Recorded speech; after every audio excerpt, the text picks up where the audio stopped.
वृंदावन बिहारी लाल की।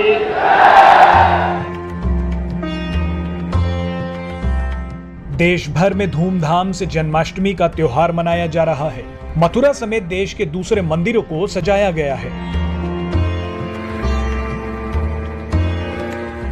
मुख्यमंत्री योगी आदित्यनाथ जन्माष्टमी के पर्व पर भगवान कृष्ण की जन्मस्थली मथुरा में होने वाले जन्मोत्सव का हिस्सा बने। मुख्यमंत्री योगी आदित्यनाथ ने मथुरा में कहा कि सैकड़ों वर्षों से दबी हुई भावनाएं, आस्था के केंद्र फिर से अपने नए रूप में सामने आ रहे हैं। उन्होंने आगे कहा कि लोग अब कह रहे हैं कि राम भी हमारे हैं और कृष्ण भी हमारे हैं। सैकड़ों वर्षों से दबी हुई भावनाएं, आस्था के वे केंद्र फिर से अपने नए रूप में सामने आ रहे हैं। मोदी जी के नेतृत्व में जो नया भारत है तो अंगड़ाई ले रहा है। जो लोग पहले मंदिर जाने में संकोच करते थे, अब ये भी कह रहे हैं कि नहीं, राम तो हमारे भी हैं, कृष्ण हमारे भी हैं। यह है परिवर्तन। देश भर में लोग कृष्ण भक्ति में सराबोर हैं, तो वहीं भगवान कृष्ण की जन्मस्थली का मामला फिर से चर्चा में आ गया है। भारतीय जनता पार्टी के नेता हरनाथ सिंह यादव ने मथुरा के कृष्ण मंदिर और उससे सटी मस्जिद की एक तस्वीर को ट्विटर पर शेयर करते हुए लिखा कि यह दृश्य मेरे हृदय में कांटे की तरह चुभता है। लोग सोशल मीडिया पर लिख रहे हैं कि अब कृष्ण जन्मभूमि विवाद पर भी जल्द से जल्द फैसला आ जाना चाहिए। आपको याद ही है कि राम मंदिर पर सुप्रीम कोर्ट के फैसले के बाद से ही मथुरा में श्री कृष्ण जन्मभूमि परिसर का मामला स्थानीय कोर्ट में पहुंच गया था। भगवान श्री कृष्ण विराजमान की ओर से सुप्रीम कोर्ट के वकील विष्णु शंकर जैन ने याचिका दायर की थी। इसमें 13.37 एकड़ जमीन पर दावा करते हुए स्वामित्व मांगा गया है और शाही ईदगाह मस्जिद को हटाने की मांग की गई है। याचिका के मुताबिक जिस जगह पर शाही ईदगाह मस्जिद खड़ी है वही कारागार था जहां भगवान कृष्ण का जन्म हुआ था। आपको इस वीडियो में बताएंगे कि कृष्ण जन्मभूमि से जुड़ा ये पूरा मामला है क्या। इस विवाद के इतिहास को जानने से पहले 1968 के उस समझौते को समझ लीजिए जिसने इस पूरे मामले को लटका दिया है।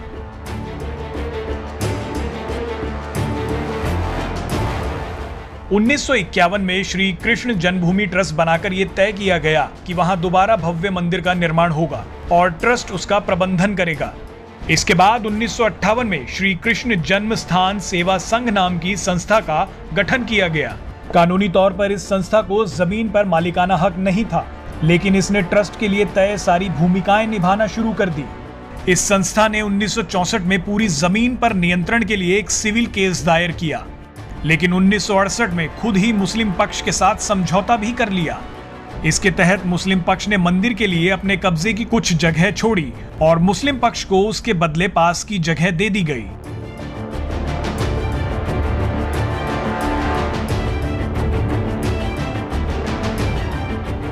साल था 1670 जब आक्रांता औरंगजेब ने फरमान जारी कर मथुरा में श्री कृष्ण जन्मभूमि पर बने भव्य मंदिर को ध्वस्त कर उसके एक हिस्से पर ईदगाह बनाने का आदेश दे दिया। ये तीसरी बार था जब किसी बाहरी ताकत ने इस पवित्र मंदिर पर हमला किया था। इस मंदिर का निर्माण 4 बार हुआ है।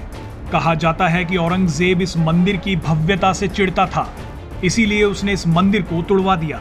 इस बात के प्रमाण तमाम दस्तावेजों में है। इतिहासकार जदुनाथ सरकार ने औरंगजेब के मंदिर तोड़ने वाले फरमान का पर्शियन भाषा से अंग्रेजी में भी अनुवाद किया था। मुगल दरबार में इटालियन यात्री निकोला मनुची ने अपनी किताब में बताया कि कैसे मंदिर को तोड़ श्री कृष्ण जन्मस्थली पर मस्जिद बनाई गई। औरंगजेब के उस क्रूर फरमान के 100 साल बाद 1770 में मराठाओं ने मुगलों को हराकर यहाँ एक बार फिर मंदिर बनवाया।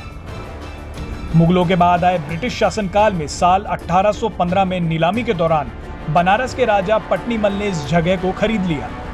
1944 में राजा पट्नीमल के वंशज ने करीब 13,400 रुपए में ये 13.37 एकड़ जमीन बेच दी।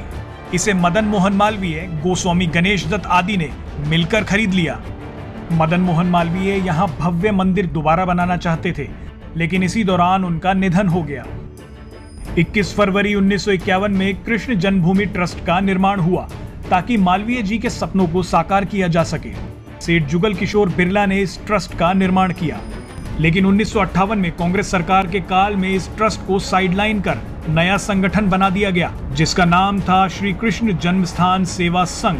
इसी नए संगठन के चलते आज ये सारा मुद्दा फंसा हुआ है।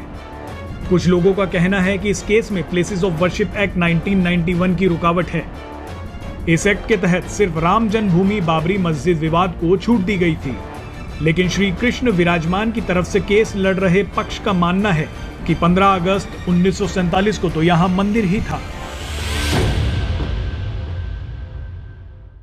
जो श्री कृष्ण जन्मस्थान सेवा संघ बना था 1958 में, उसने गलत ढंग से कॉम्प्रोमाइज़ किया 12 अक्टूबर 1968 में। और इस सेवा संघ में जो प्रभुत्व लोग थे, जिनका प्रभुत्व था, वो कांग्रेस के बड़े नेता थे, जैसे कि अनंत शय्यम अयंगार, ये लोकसभा के स्पीकर थे, बाद में बिहार के गवर्नर रहे। द्वारका प्रसाद मिश्र जी, जो मध्य प्रदेश के सीएम रहे, ये भी इस सेवा संघ में बहुत अहम भूमिका इन्होंने निभाई। और तीसरे व्यक्ति थे गोविंद मालवीय, ये ऑल इंडिया कांग्रेस कमेटी के जनरल सेक्रेटरी रहे और उसके बाद सुल्तानपुर से कांग्रेस की तरफ से स्पीकर लोकसभा मेंबर रहे।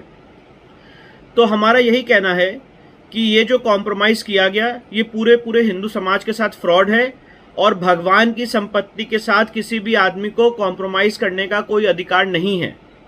अगर कोई आदमी इस मामले में कॉम्प्रोमाइज़ कर सकता था, लीगली अगर कर सकता था, तो ट्रस्ट था और ट्रस्ट ने कोई कॉम्प्रोमाइज़ नहीं किया। और एक बात मैं और कहना चाहता हूं, ट्रस्ट भी अगर चाहे तो देवता की संपत्ति के साथ कॉम्प्रोमाइज नहीं कर सकता है। Presenting B News app available on Google Play and App Store. Download it now.